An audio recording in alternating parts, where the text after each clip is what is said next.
If you enjoy videos like this, subscribe to the channel before the video starts. It was a quiet morning in the small neighborhood of Willow Creek.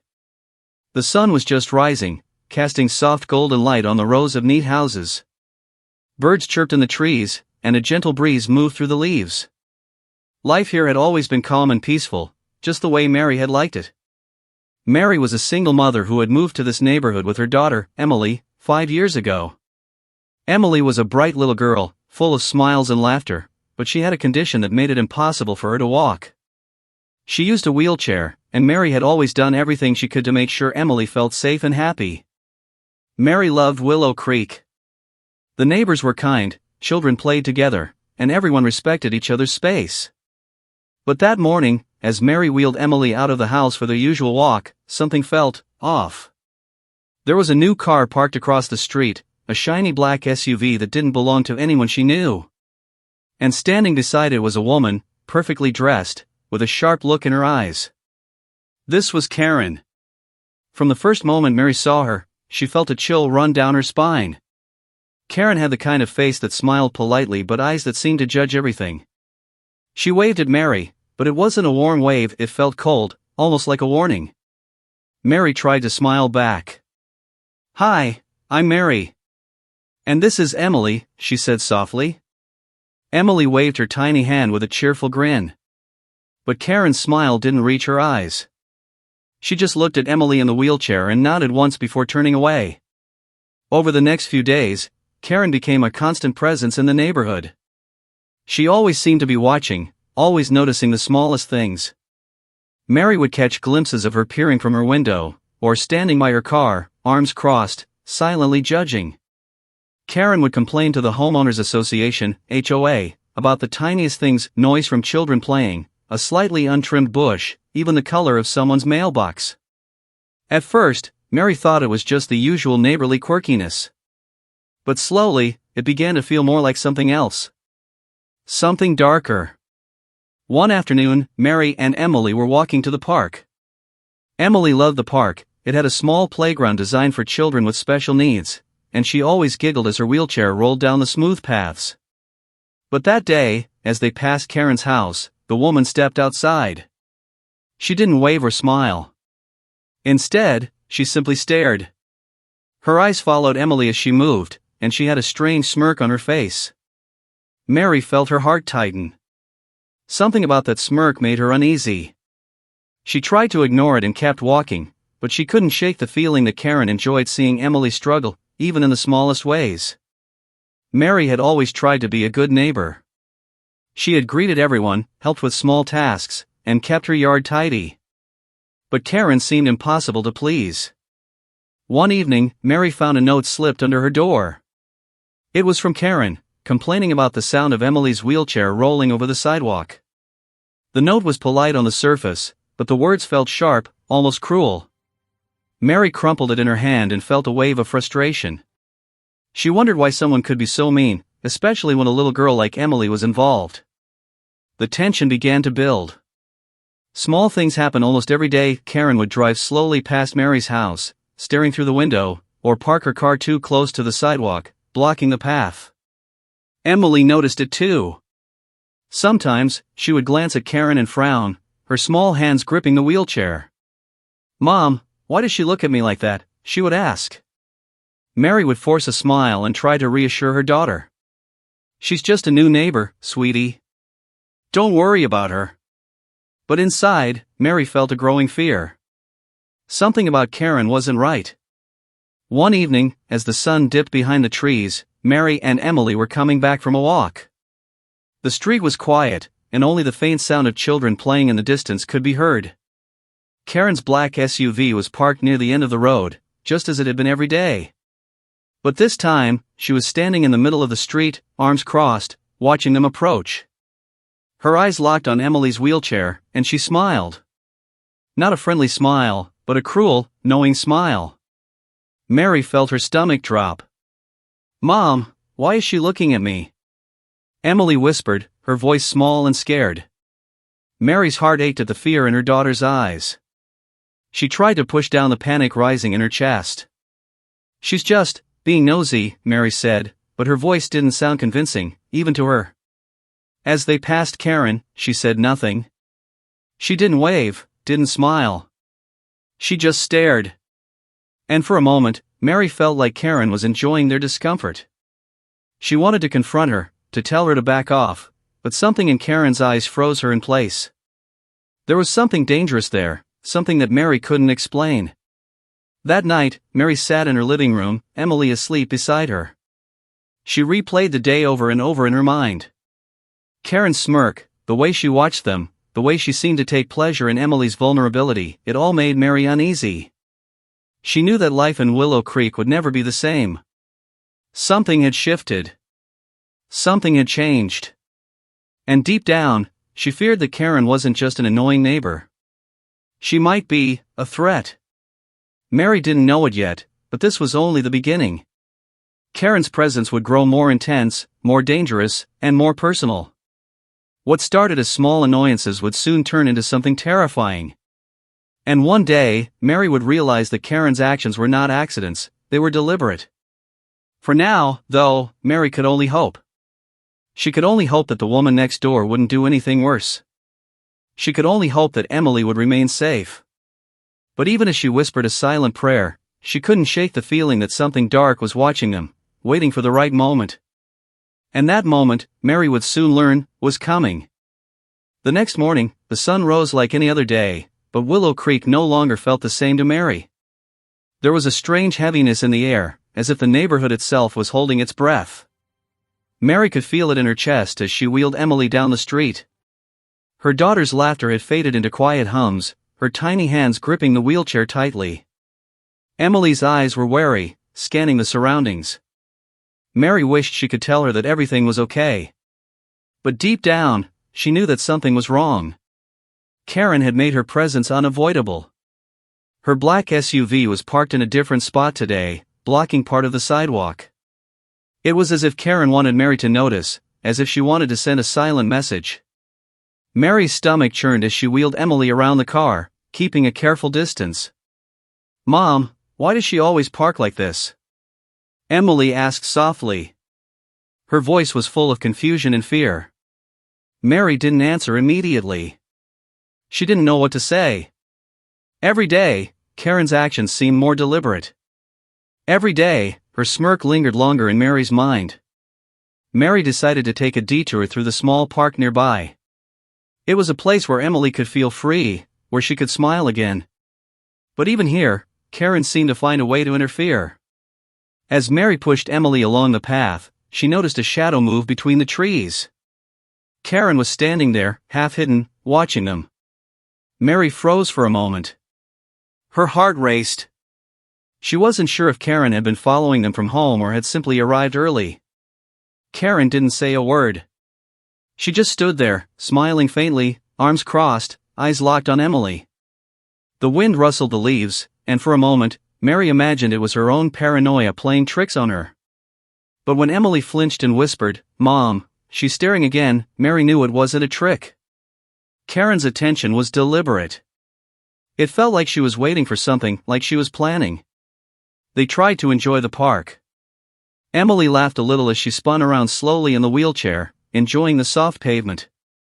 But Mary's mind couldn't rest. Every laugh, every smile, felt fragile, like it could be broken at any second. And Mary feared it would be, soon. Later that day, Mary returned home and found another note slipped under her door. This one was longer, more precise, almost surgical in its cruelty. Karen had written about the danger of Emily using the sidewalk, suggesting that Mary should teach her child to stay off the roads. Mary felt her blood run cold. The note was polite, yet every word carried a subtle threat. It wasn't just a complaint anymore, it was a warning. Mary couldn't sleep that night. She sat by Emily's bed, watching her daughter breathe, wishing she could shield her from the world. But she knew it wasn't possible. Karen wasn't just a neighbor. Karen had become a shadow, a presence that Mary couldn't ignore. And the shadow was growing darker. Over the next few days, the incidents kept happening, each one more unnerving than the last. One morning, Mary went to collect the mail, only to find Karen's car parked directly in front of their driveway. She had left it there deliberately, forcing Mary to squeeze the wheelchair past the tires. Emily's hands trembled as Mary guided her around the car. "Mom, she did it again," Emily whispered. Mary felt a surge of anger but also fear. She didn't want to confront Karen openly. Not yet. Not when she had no proof of intent. But every day, it became clearer that Karen was enjoying the tension, enjoying their discomfort. One evening, while Mary was cooking dinner, she noticed a car slowing down outside the window. It was Karen. She drove past slowly, staring at the house, her eyes scanning every movement. Mary felt a knot tighten in her stomach. Karen had no reason to be out this late.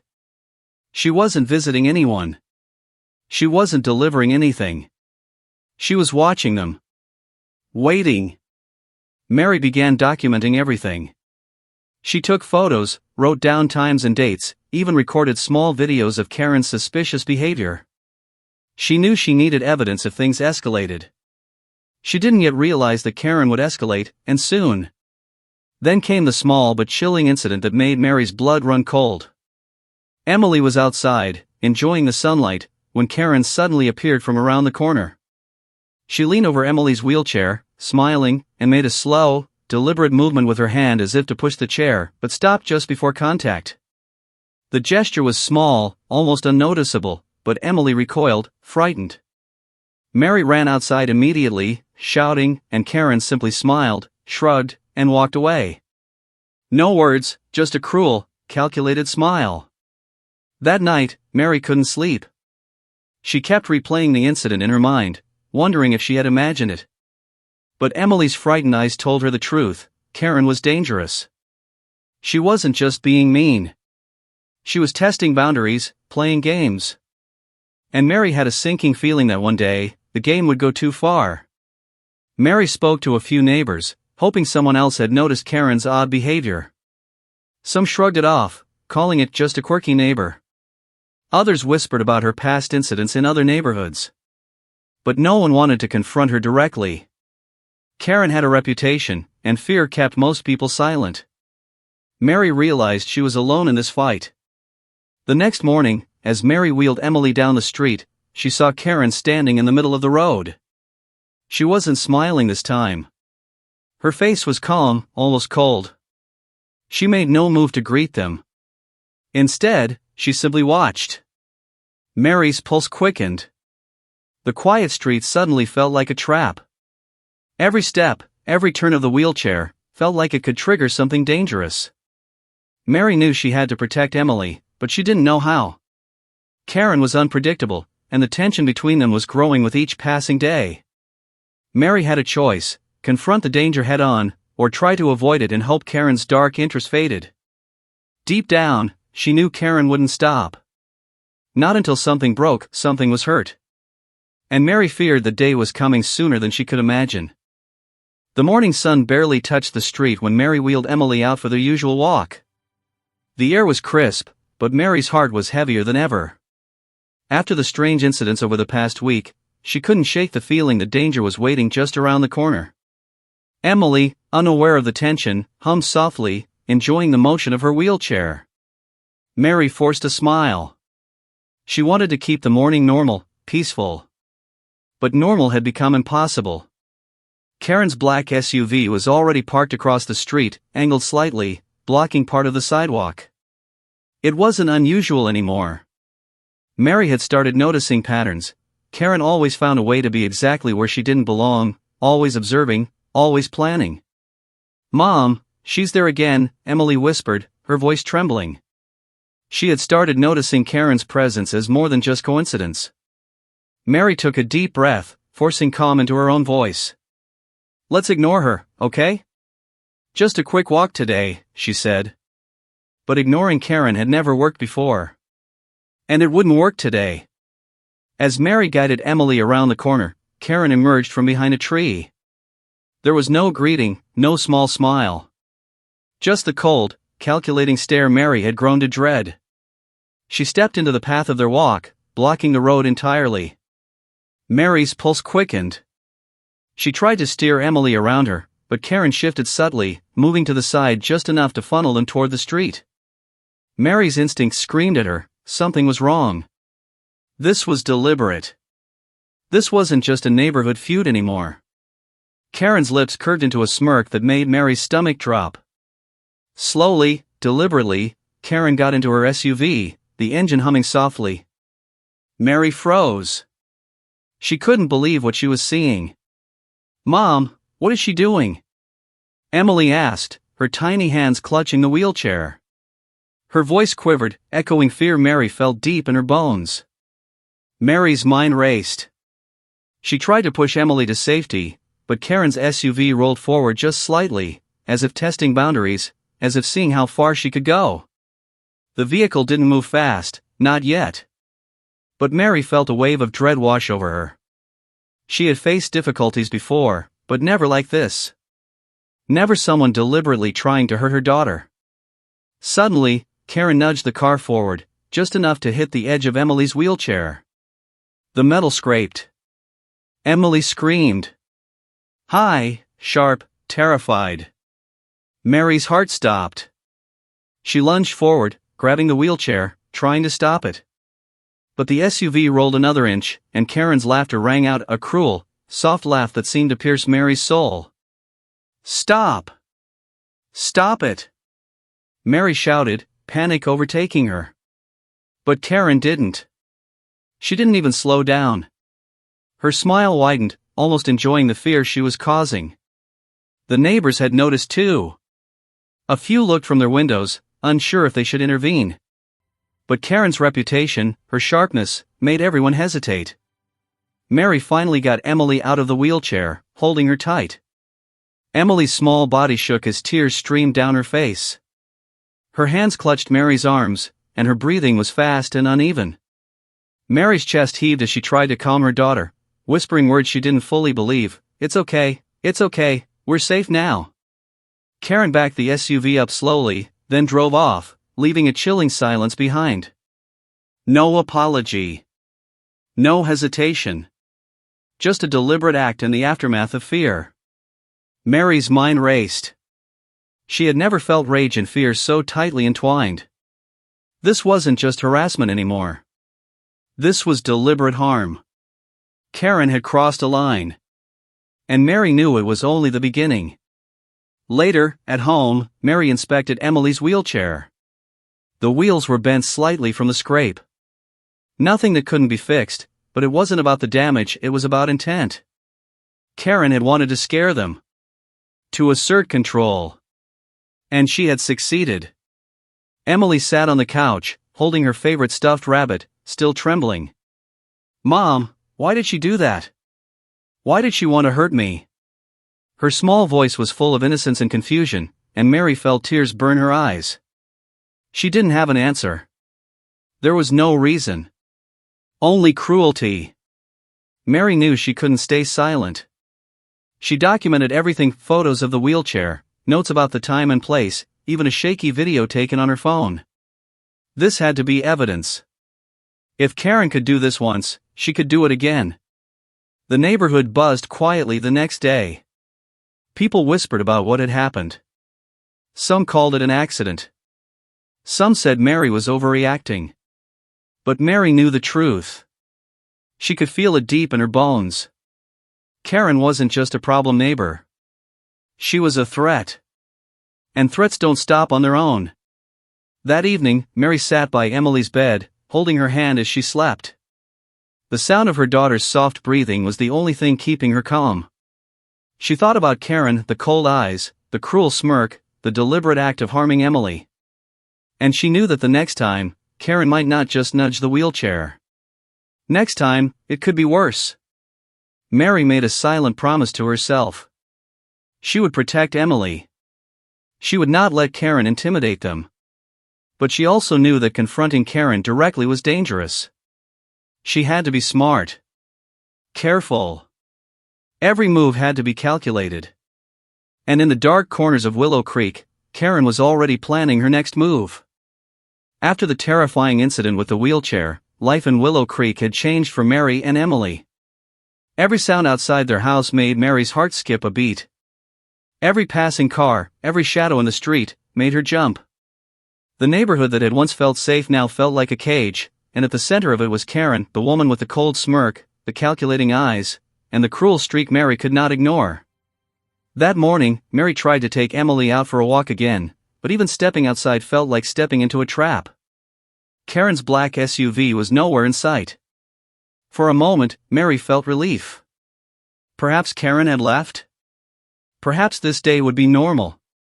But as they moved toward the corner of the street, Mary noticed something strange, a small puddle of water near the sidewalk, in the exact path Emily usually took. "Mom, is this safe?" Emily asked, her small voice cautious. Mary knelt beside her daughter and looked at the puddle. It was shallow, harmless by itself, but its placement was suspicious. Mary's stomach twisted. It was the kind of thing Karen would do, small, subtle threats that made them nervous. As they carefully rolled past it, Mary noticed a car slowly cruising down the street.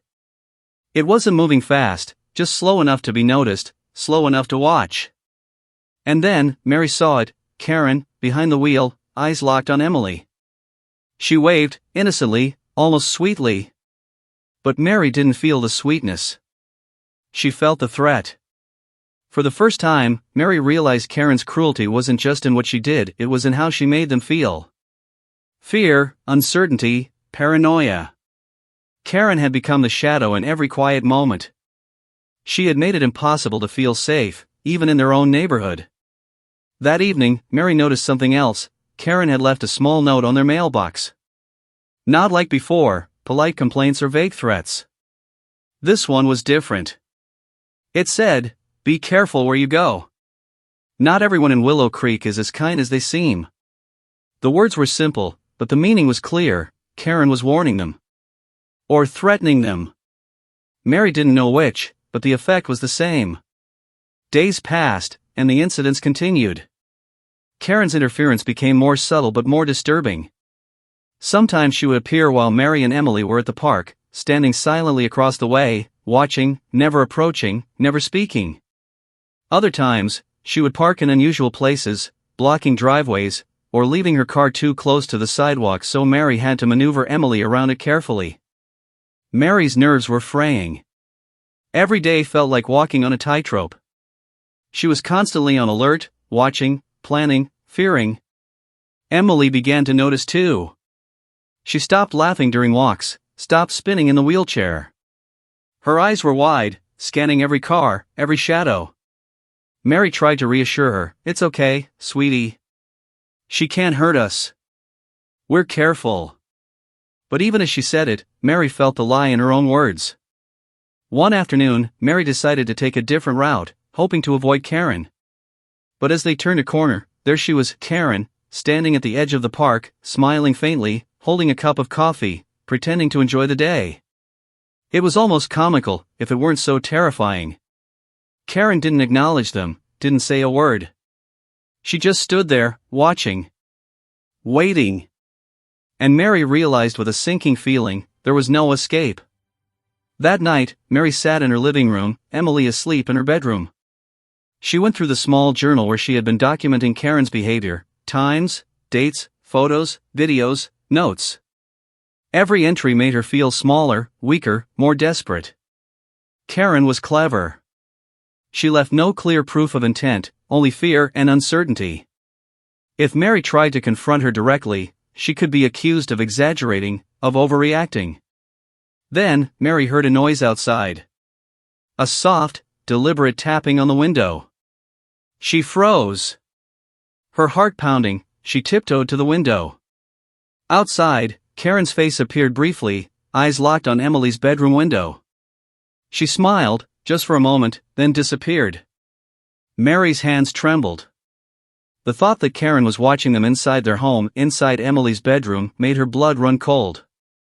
Mary knew she needed help. But who could she trust? The neighbors avoided conflict. The HOA was slow, bureaucratic, and unlikely to act without proof.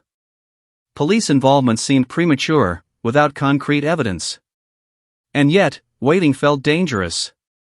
Every day Karen grew bolder, more unpredictable. Every day, Mary feared that the next incident would be worse than the last. Emily began having nightmares. She would wake in the middle of the night, crying, calling for her mother. Mary would hold her tight, whispering, it's okay, while feeling powerless.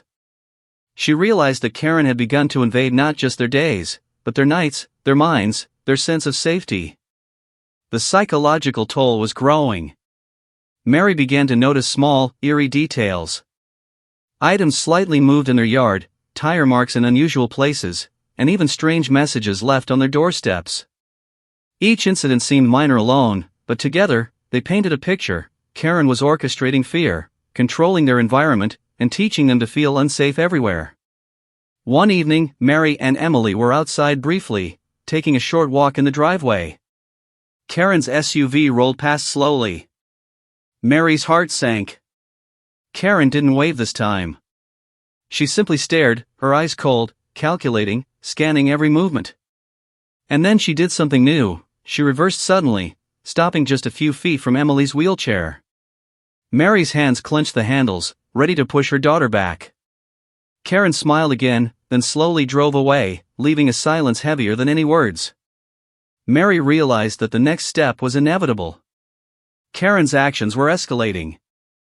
Subtle threats, small dangers, psychological games, they were all preparation. Mary didn't know what Karen would do next, but she knew it would be worse.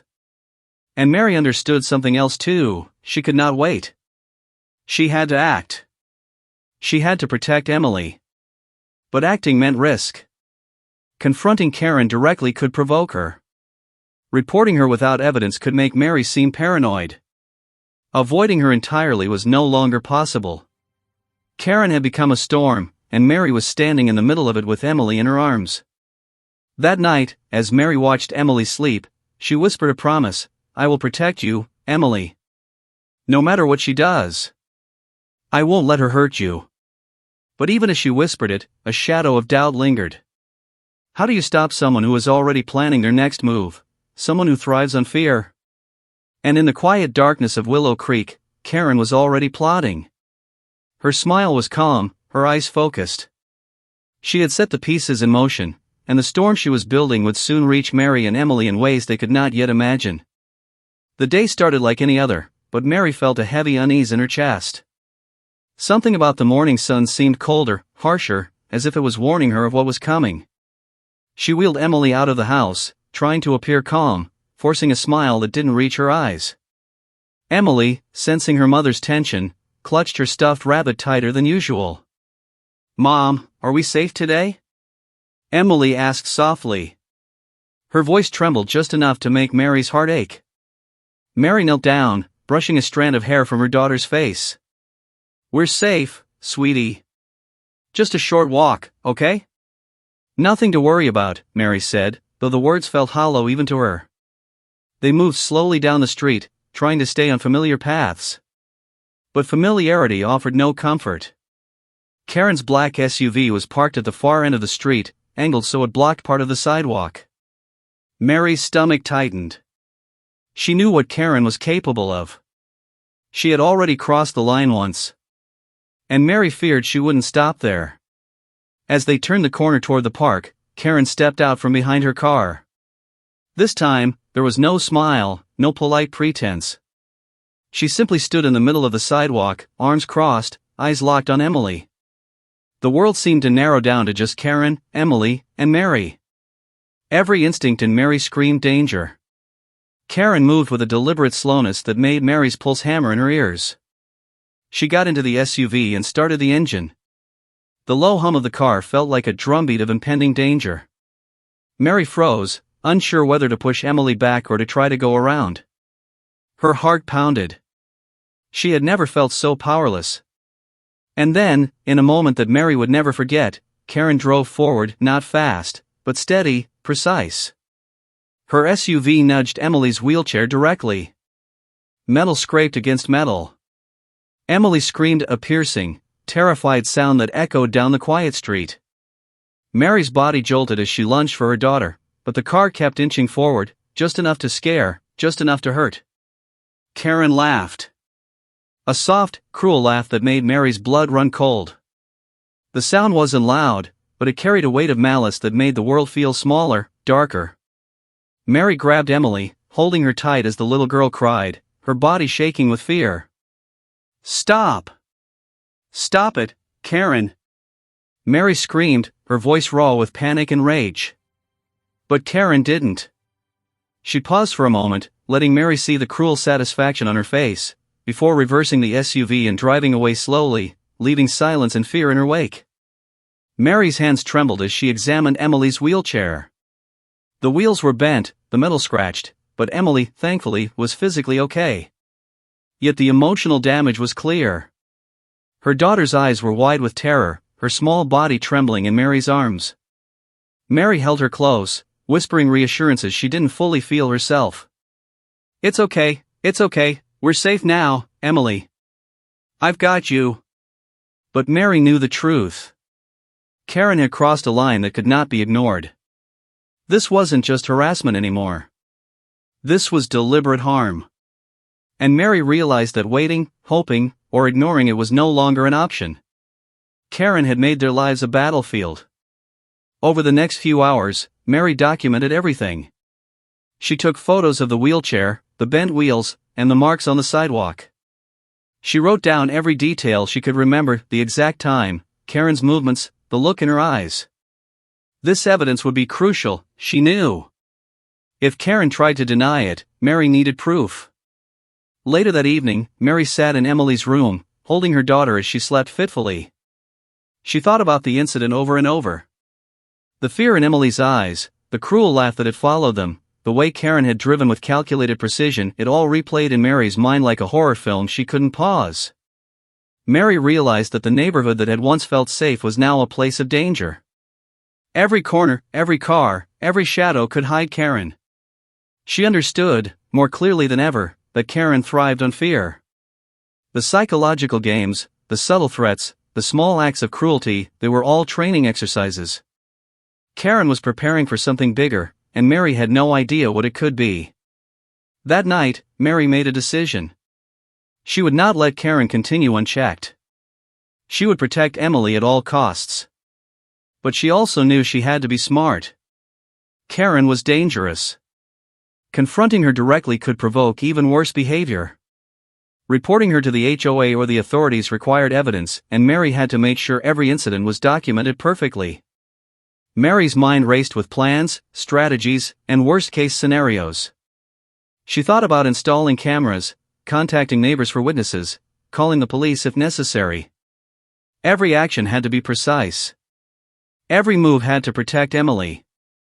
And through it all, the fear never left her.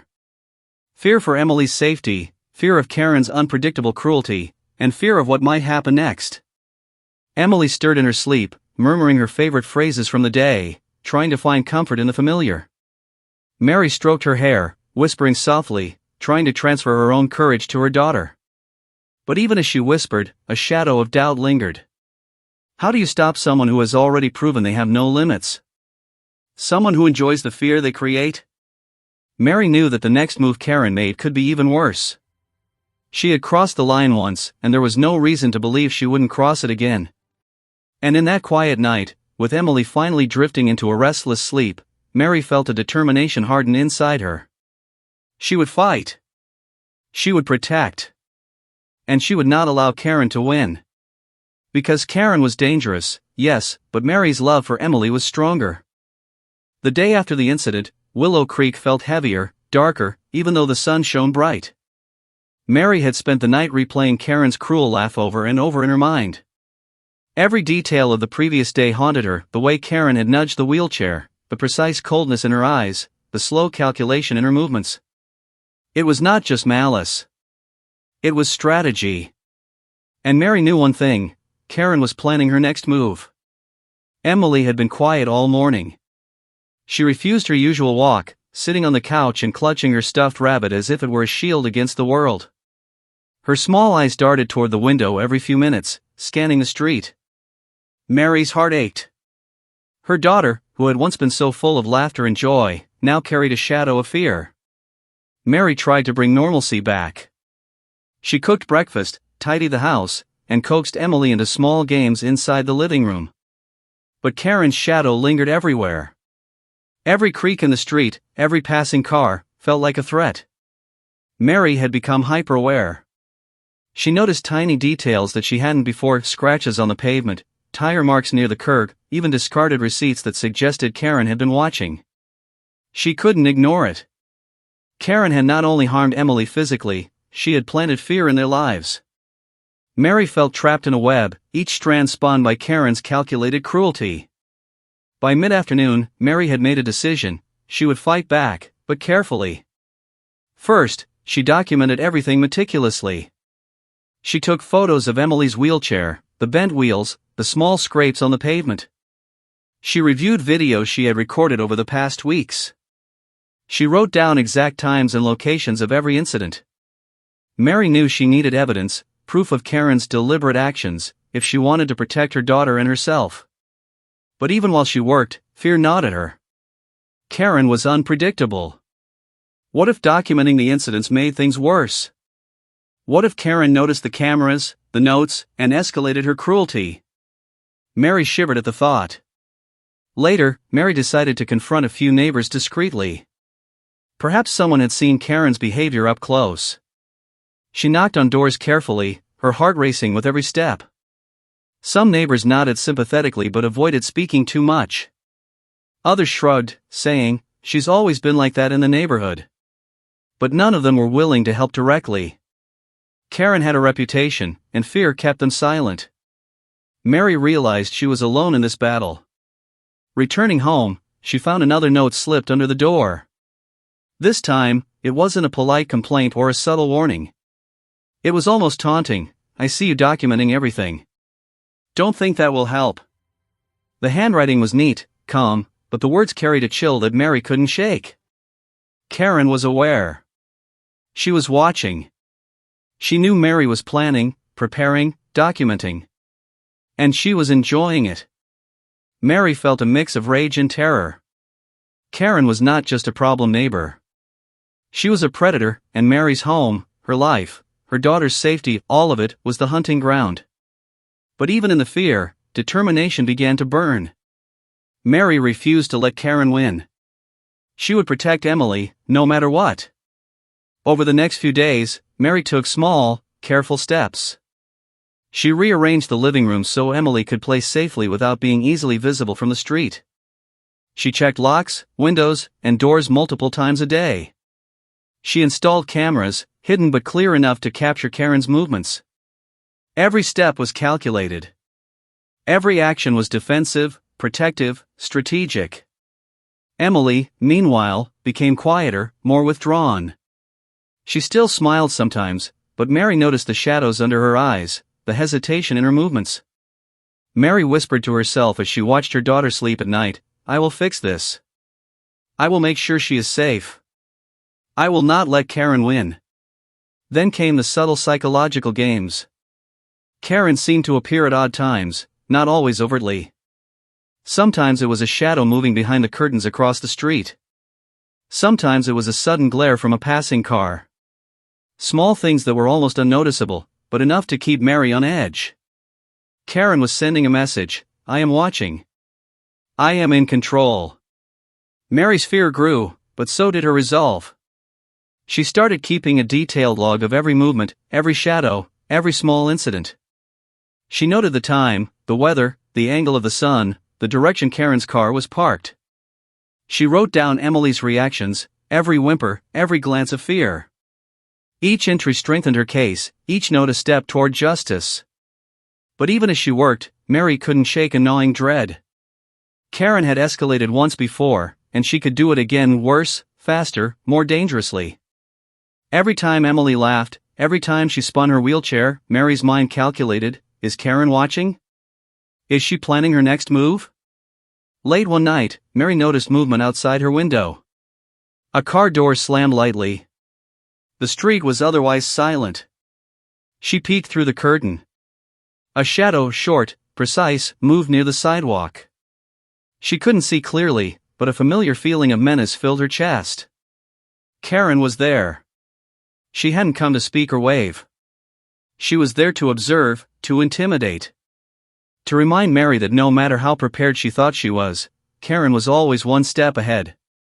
Mary took a deep breath. She felt fear, yes, but also clarity. She realized that this was no longer just about reacting. She had to plan, anticipate, and act before Karen struck again. She had to be smarter, faster, and more careful. And most importantly, she had to keep Emily safe, no matter the cost. As Mary watched her daughter sleep that night, she whispered a promise: "I will not let her win, Emily. I will protect you, always." And in the dark, quiet streets of Willow Creek, Karen's shadow lingered, waiting for her next move, ready to test Mary's limits once again. The morning air in Willow Creek was crisp, carrying the quiet tension of the past weeks. Mary had barely slept, her mind racing with plans and fears. Every shadow outside her window felt like Karen watching, every car passing by a potential threat. She had spent days documenting Karen's actions, collecting videos, photographs, timestamps, and notes, meticulously recording every detail. The evidence was ready. She just had to act. Emily, despite the trauma, was finally beginning to smile again. Mary knew she had to protect her, not just from physical harm but from the psychological torment that Karen had imposed. Today, Mary decided, would be the day she drew a line. She couldn't wait any longer. Karen had already escalated once, and she would not stop. Mary's plan was careful and deliberate. She prepared her evidence, ensuring that every photo, every video, every note was clear and undeniable. Then, she called the HOA and the local authorities, explaining the situation calmly, presenting the documentation. The voice on the other end listened, asked questions, and finally promised action, but Mary knew that bureaucratic processes were slow. Karen might still try something before they intervened. Later, Mary took Emily for a walk, deliberately taking the street where the first incident had occurred. Karen's SUV wasn't there. For a moment, Mary felt a fragile relief, a momentary sense of control. But she knew better than to let her guard down. Karen thrived on fear, on unpredictability, on power. As they approached the corner, Mary noticed a shadow moving near the sidewalk. Her heart clenched, but this time she was ready. Cameras were recording, her phone was in hand, and she had a neighbor nearby ready to witness any unusual behavior. Karen emerged, smiling faintly, arms crossed, her presence once again dominating the quiet street. But Mary stood tall, unflinching. This time, she would not be paralyzed by fear. Karen's eyes scanned Mary and Emily, lingering on the wheelchair. She noticed the cameras, the presence of witnesses, the preparation. A flicker of annoyance crossed her face. Mary could almost see her calculating, reconsidering her moves. But Karen didn't approach, didn't act. Instead, she paused, smiled thinly, and walked away. For a moment, Mary felt triumph. She had taken back some control. She had shown Karen that she was prepared, that she was not powerless. Emily smiled slightly, her small hand gripping Mary's. "Mom, she's leaving?" she asked. Mary nodded, her heart still racing but her resolve strengthened. That evening, Mary returned home, exhausted but determined. She reviewed the footage, checked the notes, and ensured everything was secure. She knew the authorities would eventually act, that the HOA would enforce rules. But even as relief settled briefly in her chest, she knew the fight wasn't over. Karen's cruelty wasn't just physical, it was psychological. She could wait, watch, and plan again. And Mary knew that Karen's next move could come at any moment. As Mary tucked Emily into bed, she whispered softly, "We're safe for now, sweetheart. But remember, we are strong. We are careful. And we will protect ourselves." Emily smiled weakly, finally drifting into sleep. Mary lingered by her bedside, her thoughts heavy but resolute. Later that night, Mary heard a faint noise outside a car door, almost imperceptible. She peeked through the blinds. The street was empty. No SUV. No shadowy figure. But something felt off. She felt the presence, the anticipation, the invisible threat lingering. Karen had not acted tonight, but she was still there, somewhere, waiting. Planning. Watching. Mary sat at the kitchen table, reviewing her plans, her notes, her strategies. Every small detail mattered. Every precaution could save them. She realized that protecting Emily was not just about avoiding immediate danger, it was about preparing for the unpredictable, about staying vigilant, about never letting fear take control. And then she noticed something strange on her front door. A small, folded note slipped silently under the edge. Mary froze. She opened it carefully. The message was brief, chilling, and unmistakable. "You think this ends here? I'm just getting started." Her blood ran cold. The handwriting was unmistakable. Karen. It was not a threat shouted loudly, it was quiet, calculated, personal. It reminded Mary that, although she had taken steps to protect herself and Emily, Karen's shadow had not disappeared. It was lurking, patient, intelligent, and cruel. Mary felt a wave of emotions: fear, anger, determination, but most of all, resolve. She would not allow Karen to dominate their lives. She would not let fear dictate their days. She would prepare, protect, and fight, not just for today, but for every day to come. The night stretched long and silent, Willow Creek asleep except for Mary, wide-eyed, planning, vigilant. Outside, the darkness seemed alive, and somewhere, hidden behind the quiet streets and streetlights, Karen's presence lingered. Waiting. Patient. Calculating. Mary knew one thing with absolute certainty: this battle was far from over. And though she had won a small victory today, the story was not complete. The shadow that Karen cast over their lives remained, a silent, relentless threat, promising that the next move would be unexpected and potentially more dangerous than ever. The screen of Mary's security camera flickered with the empty street. She leaned closer. A faint reflection caught her eye, something moving in the darkness beyond the edge of the driveway. She gasped, and the camera feed went dark. The fight had just begun.